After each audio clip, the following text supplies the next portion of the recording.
এইবার এক জোড়া নতুন জুতো কিনো। কত বছর আগে এই জুতো জোড়া কিনেছো। গিন্নি, অযথা টাকা নষ্ট করে কি লাভ? এই তো ভালোই আছি। তোমার বন্ধু রমেশ, সে তো তোমার সাথে একই স্কুলে শিক্ষকতা করে। তার 2-3টা বাড়ি, ফলের বাগান, ফুলের বাগান, আরো কত কি। অসৎভাবে বেঁচে থাকার চেয়ে সৎভাবে বেঁচে থাকা উত্তম। আমার আবার স্কুলের দেরি হয়ে যাচ্ছে, আমি এখন আসি।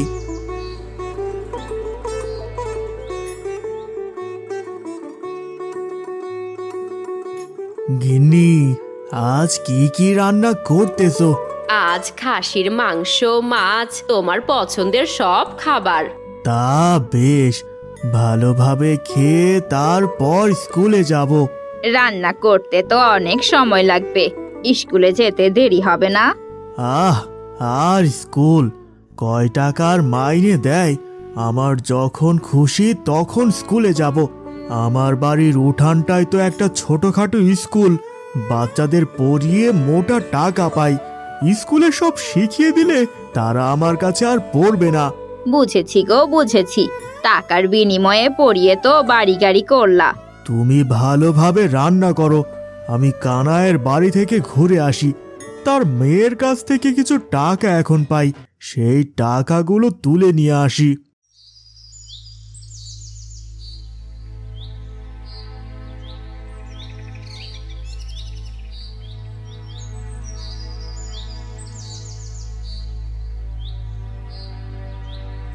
বাচ্চারা, তোমরা সকলে কেমন আছো? আমরা সকলে ভালো আছি, কিন্তু আমাদের বন্ধু রুফাইদার বাবার খুব অসুখ, বিছানা থেকে উঠতে পারছে না। সকালে আমরা সকলে রুফাইদার বাড়ি গিয়েছিলাম। সে কি রে, তাহলে তো একবার যেতেই হয় তার বাড়ি। এই যে কানাই, ঘরে আছো নাকি? কোথায় গেল লোকটা? মাস্টার মশাই, ভেতরে আসেন। কিরে, কাল থেকে আমার কাছে পড়তে আসিস না কেন? পাপা খুব অসুস্থ, 3 দিন থেকে বিছানা থেকে উঠতে পারছেন না। বাবাকে দেখাশোনা করতে হচ্ছে। এই যে কানাই, তোমার মেয়েকে তো আমি পড়িয়েছি, এখন তো অনেক টাকা তোমার কাছে পাবো। তুমি টাকাগুলো আমাকে দিয়ে দাও, আমার অনেক কাজ পড়ে আছে। মাস্টার মশাই, 3 দিন থেকে কাজে যেতে পারিনি, মেয়েটাও না খেয়ে আছে। অসুস্থতার কারণে বিছানা থেকে উঠতে পারছি না। আমি এখন টাকা কোথায় পাবো? তুমি টাকা কোথায় পাবে সেটা আমি জানি না, আমার টাকার ভীষণ প্রয়োজন। তুমি যদি টাকা না দাও, তোমার মেয়েকে কিন্তু আমি ফেল করিয়ে দেব, এই বলে দিলাম। হায় ঈশ্বর, শুনেছি শিক্ষক হলো গুরুজন, এ তো পুরোই উল্টো। টাকা ছাড়া আমি যাচ্ছি না, টাকা দেবে তারপর আমি যাব, তার আগে নয়। কানাই, ঘরে আছো নাকি? দেখ তো মা, রুফাইদা, আবার কে এলো? মাস্টার মশাই এসেছেন। ভেতরে আসুন মাস্টার মশাই। পরিতোষ আবার এলো কেন অসময়ে? কেমন আছো কানাই? শরীরটা তেমন ভালো নেই, 3 দিন ধরে বিছানা থেকে উঠতে পারছি না। ঘরে নেই কোনো আনাজপাতি, মেয়েটার মুখে 2 মুঠো ভাত তুলে দিতে পারছি না। কোনো রকম অতি কষ্টে বেঁচে আছি। আমাকে জানাতে পারতে, এইখানে কিছু টাকা আছে, এই টাকা দিয়ে ভালো ডাক্তার দেখিও। বাজার থেকে কিছু ফলমূল কিনে আমি পাঠিয়ে দেব। ঢং দেখে বাঁচি না, নিজে পরে ছেঁড়া জুতো, আসছে সমাজ সেবা করতে। মানুষের সামনে ভালো সাজা, যত সব। আমি পরিষ্কার বলে দিলাম কানাই, 3 দিনের ভেতর যদি টাকা না পাই, আমি কিন্তু মোড়লের কাছে নালিশ ঠুকবই বলে দিলাম। আমিও যাই, অনেক বেলা হলো।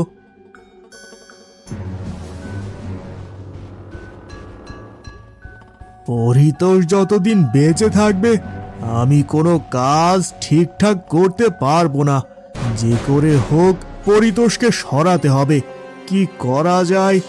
বেটাকে তো সবাই ভালোবাসে, এমন কিছু করতে হবে সবাই যেন পরিতোষকে ঘৃণা করে। এক্ষুনি আমাকে হেলার বাড়িতে যেতে হবে, তার অনেক বুদ্ধি, দেখি সে কি বলে।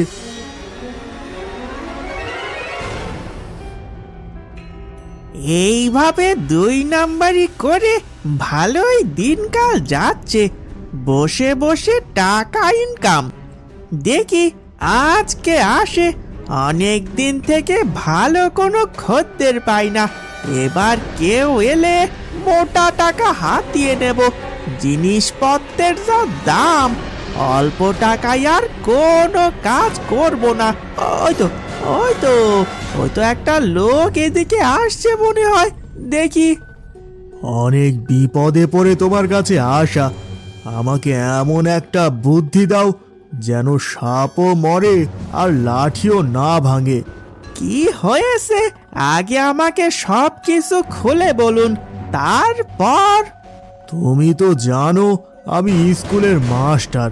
আমি ছাত্রছাত্রীদের পড়িয়ে টাকা ইনকাম করি, সেটা পরিতোষ মাস্টারের সহ্য হয় না। আমার উন্নতি সে দেখতে পারে না। এমন কিছু একটা করতে হবে যেন কেউ তাকে আর দেখতে না পারে। আচ্ছা, এই ব্যাপার, হয়ে যাবে। তার জন্য 100 সোনার মোহর লাগবে। এত মোহর? কিছু কম করা যায় না? না, 1 মোহরও কম করা যাবে না। এখন বলো কি করে পরিতোষকে শিক্ষা দেবে? কানাইয়ের মেয়েকে হত্যা করে পরিতোষের ওপর দোষ চাপাবো। খুনের দায়ে তার ফাঁসি হবে। কাজটা খুব সাবধানে করতে হবে, কেউ যেন বুঝতে না পারে। বুঝতে পারলে কিন্তু সব শেষ হয়ে যাবে। আমার হাতের কাজ একেবারে পাক্কা, এ নিয়ে আপনি কোনো চিন্তা করিয়েন না। আজ রাতের ভেতর কাজটা সেরে ফেলবো। আমি এখন আসি। আজ রাতের ভেতর কানাইয়ের মেয়েকে হত্যা করতে হবে।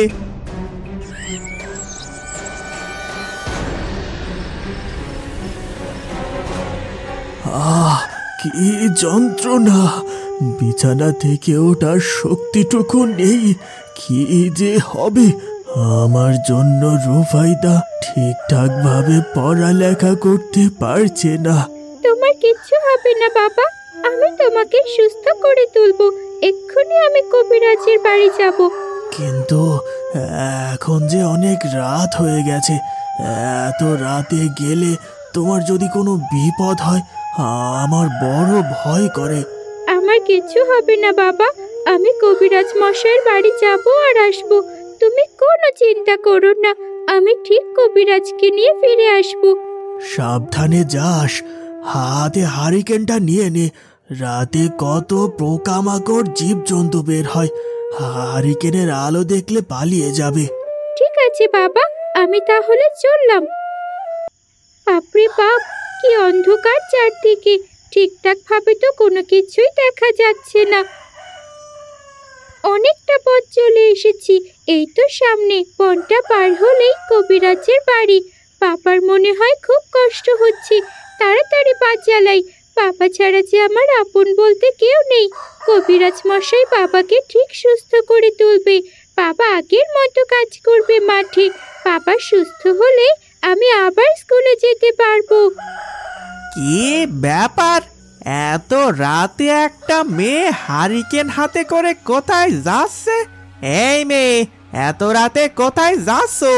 তুমি কি জানো না এই বনের ভেতর কত সাপ হিংস্র জীবজন্তু থাকে? তোমার ভয় করে না বুঝি? হয়তো করে, আমাকে যে কবিরাজ মশাইয়ের কাছে যেতে হবে। বাবা যে খুব অসুস্থ, বাবা ছাড়া আমার যে কেউ নেই। কি হয়েছে তোমার বাবার? বাবার খুব জ্বর, বিছানা থেকে উঠতে পারছে না। ঠিক আছে, তুমি যাও। ঠিক আছে কাকু। এই মেয়ে, তোমার বাবার নাম কি? আমার বাবার নাম কানাই। বলো কি, তুমি কানাইয়ের মেয়ে? কেন, কি হয়েছে কাকু? আমার বাবার নাম শুনে চমকে উঠলে কেন? তোমার আর কবিরাজের বাড়ি যাওয়া হবে না। কেন কাকু? তোমাকে মরতে হবে। তোমাকে মারলে আমি 100 সোনার মোহর পাবো। রমেশ মাস্টার তোমাকে মারার জন্য আমাকে পাঠিয়েছে। আমি মারা গেলে কবিরাজ খবর দেবে কে? সে আমি জানি না, তোমাকে মারতে আমারও মন চাইতেছে না। তোমাকে আমি নদীর জলে ভাসিয়ে দেব। ওই তো একটা কলস পড়ে আছে। আমাকে ছেড়ে দাও, আমি বাবার কাছে যাব। আমাকে ছেড়ে দাও। মুখ বন্ধ করো, না হলে কিন্তু এই বনের ভেতরে মেরে পুঁতে রাখবো। আমাকে হাড়ের ভেতর ঢুকিয়ে কোথায় নিয়ে যাচ্ছ? আমাকে ছেড়ে দাও। তোমাকে ছেড়ে দিই আর তুমি আমার নাম বলে দাও? আমি এত বোকা নই। তোমাকে আজ নদীর জলে ভাসিয়ে দেব। না না, এমন করো না। আমাকে নদীর জলে ভাসিয়ে দিও না। আমার বাবা আমার জন্য চিন্তা করছে। এই তো প্রায় চলে এসেছি নদীর পাড়ে। আর দেরি করলে চলবে না, এক্ষুনি হাড়িটা নদীতে ভাসাতে হবে। কে কোথায় আছো? আমাকে বাঁচাও, আমাকে বাঁচাও। আমি জলের স্রোতে ভেসে যাচ্ছি। কে কোথায় আছো?